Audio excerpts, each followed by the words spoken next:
Recording yourself is so embarrassing if you're not used to it, even if like I'm alone, I'm just in my backyard, but I feel like I'm in public, even though I'm like really not. Um, and if I was in my house, like people I live with probably could hear me, so it doesn't even like, it's not, there's no privacy. But I I am afraid that I have to talk about 2016. I am afraid. Are people saying that anymore? Um, yeah, I need to talk about, or we need to talk about the cultural shift that happened on the internet in 2016. Okay, because I think about this like almost every day. Truly, truly, truly. So, the internet, I mean, as you all know, like it kind of has different eras.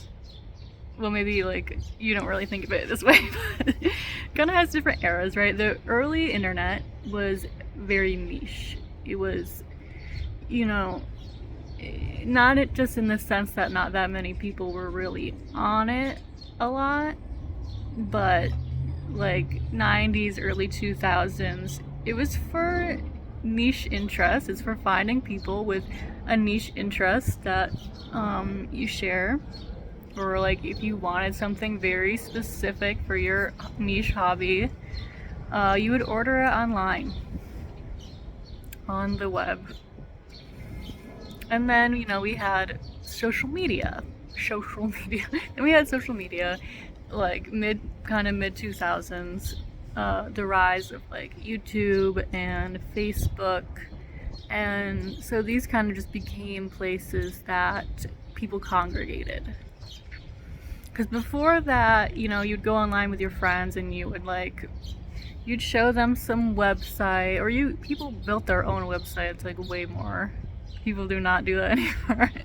You'd show people like a funny website or whatever, and they would have never heard of it.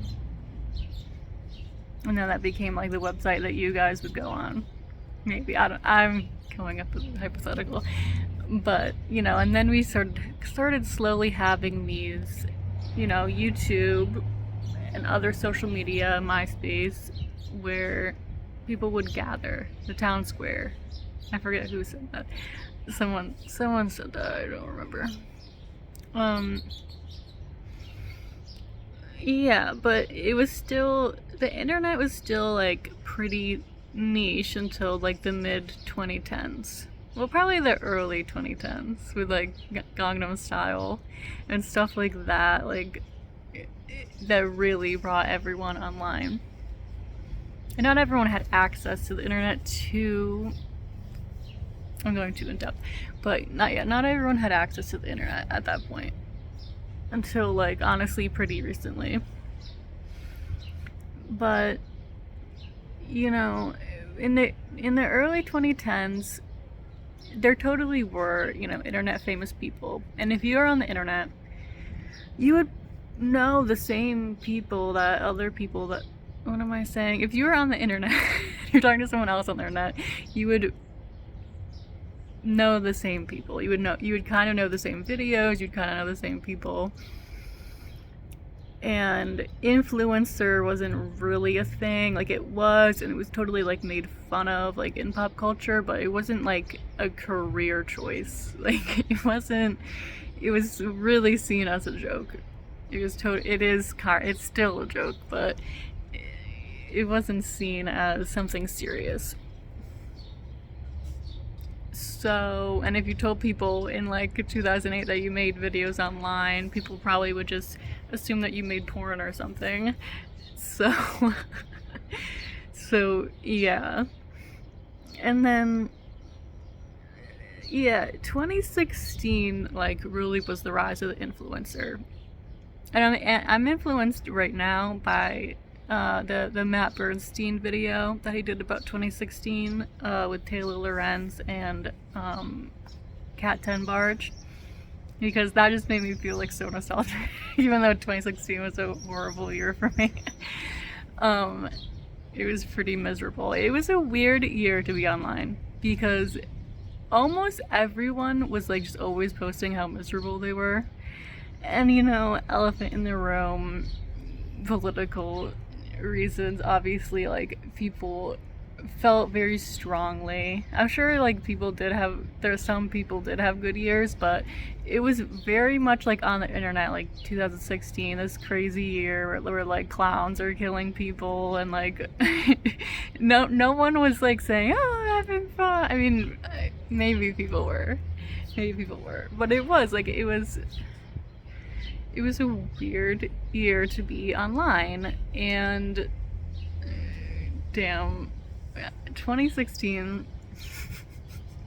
I only think about this year as being on the internet, because I was on the internet constantly. Like, I was so depressed. I was always like, I watched YouTube like probably 14 hours a day, like, conservative estimate. Um, yeah, and I posted a lot. I was posting a lot.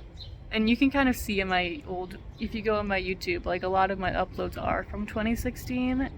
I don't really know why, but, you know, I was out of high school. I was just like, you know, fuck it, I'm gonna post. And I went, like, I don't want to say viral. I don't know what that means in this economy. Like, but there were certain times where my posts reach an audience that was beyond what it usually reached, beyond my core audience, and I got bullied.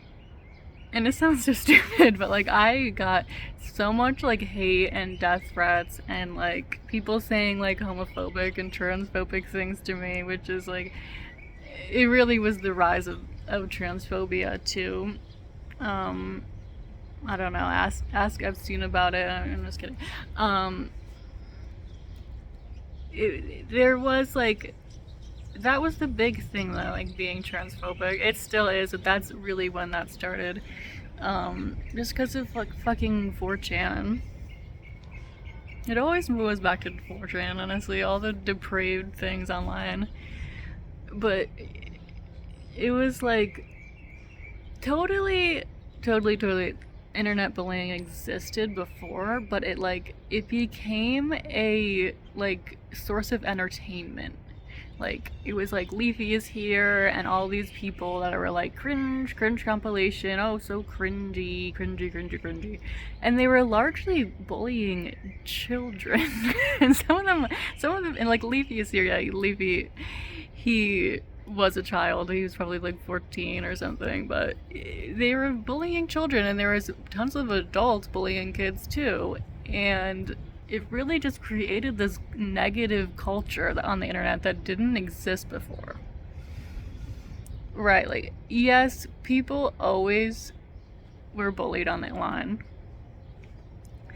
And whatever, kind of, if you reach a certain amount of people, like, there will be people that don't like you, and they'll feel more welcome to say it. They'll feel more anonymous if they're in a bigger group.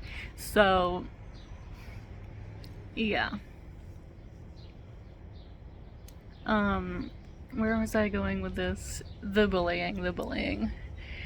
So yeah, honestly, it discouraged me from posting online for a long time.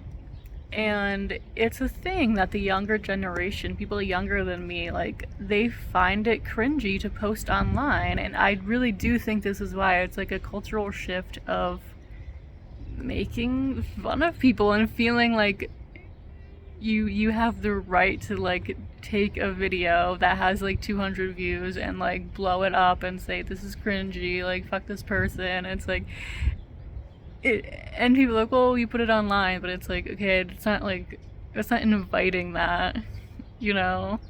That's like if someone went outside and like I punched them in the face and I was like, oh, well, you're not wearing a helmet, like,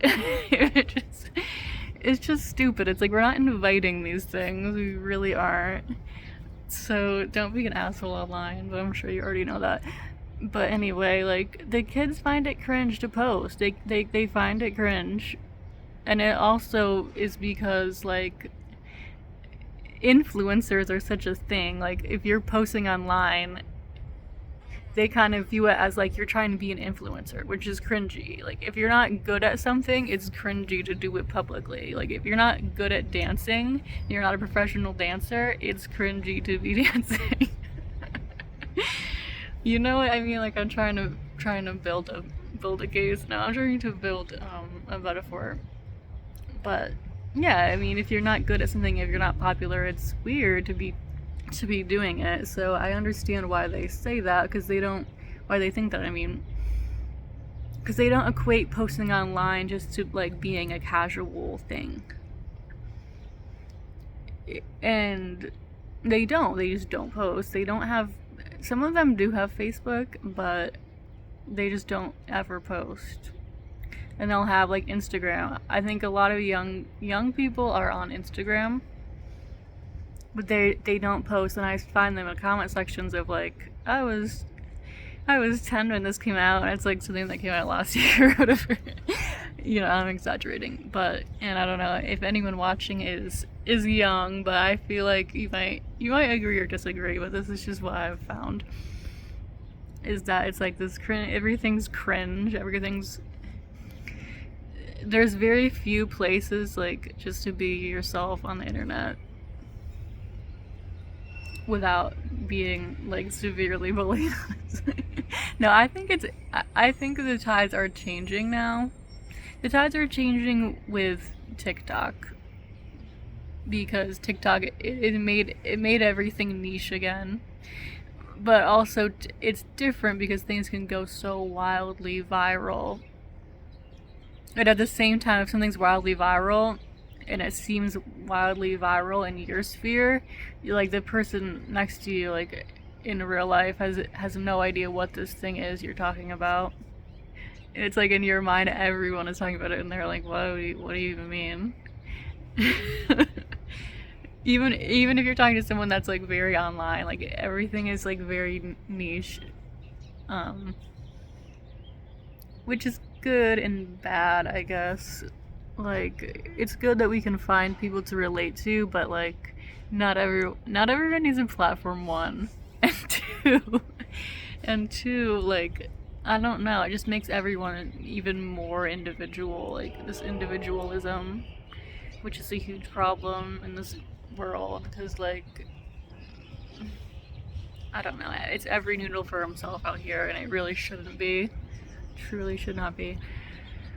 But 2016, that's just I don't know, this video make any sense? This video makes sense.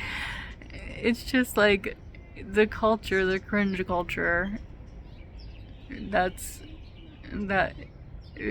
was too much of an uprising in 2016, and I just feel like it came to a head. It was on purpose. Like it was on purpose.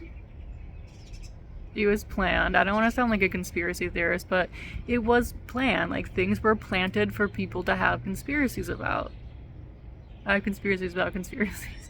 Things were planted about like trans people, like Epstein and the fucking 4chan, like the 4chan guy. Like it was planned to get fucking Trump elected, and it was such a divided year. And also like before then, talking about politics was like very taboo. Like you kind of knew that like Mel Gibson's a conservative weirdo, but like we didn't talk about like celebrities didn't really talk about their views unless they were like specifically an activist, unless they were like Jane Fonda or something. Like they didn't talk about their views. I'm talking about such old celebrities. I'm an old geezer, but yeah, people really didn't, and now it's like so normalized because of social media. Like we just know everyone's thoughts like constantly. We know everyone's thoughts about everything. It's so unhealthy.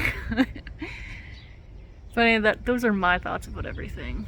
So like, comment, share, add this video to your favorites.